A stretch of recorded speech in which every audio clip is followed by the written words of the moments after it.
Lowest scoring game of the 3 games we've had so far in the Friday Football Frenzy.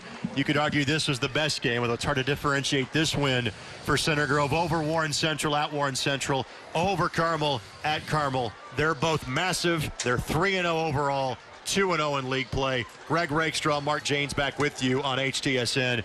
Center Grove has gone a long way earlier this season to not clinch, but a big step, a couple of them, in fact, towards a MIC championship. Well, this is a prize fight tonight.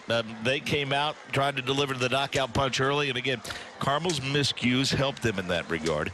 They were able to bounce back, trailed 17-14 going into the locker room, but had all the momentum on their side.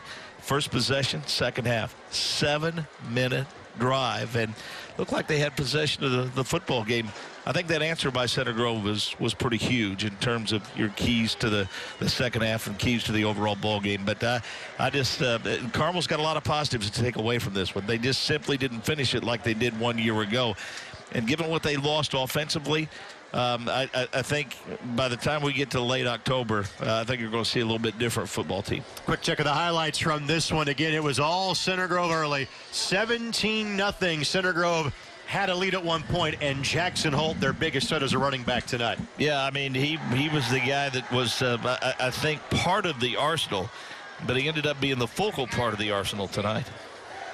Fumble by Perkins. That would lead to a field goal for Center Grove. An interception by Carmel would lead to a touchdown for Center Grove. 4th touchdown pass of the season for Joey Siderwitz. I think what it boiled down to, Greg, is between the two teams, when big plays had to be made, Center Grove just made more of them at opportune times tonight than Carmel did. That was the difference in the football game overall. That catch by Rafdahl made it 17-14 going into the break. You talk about the 7-minute drive. That was on 3rd and goal, 10-yard line.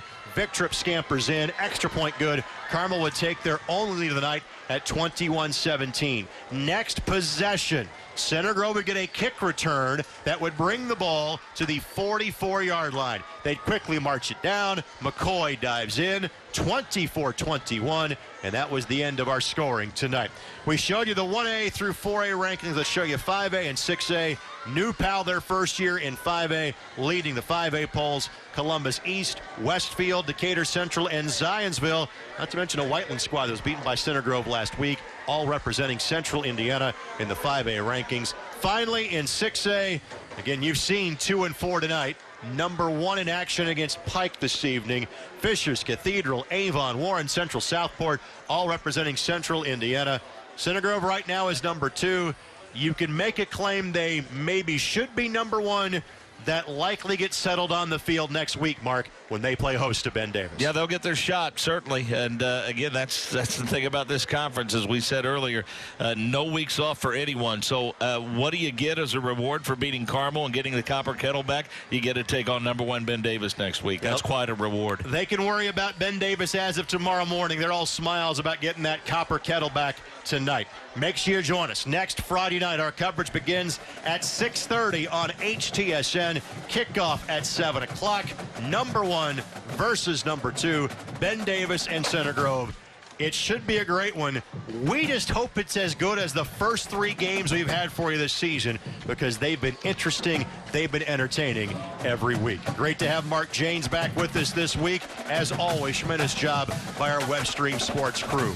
Carmel comes from 17 down to take a lead. Center Grove would find the ultimate answer. McCoy, the game-winning touchdown, and Center Grove is now 3-0 this season. They win 24-21 on HTSN.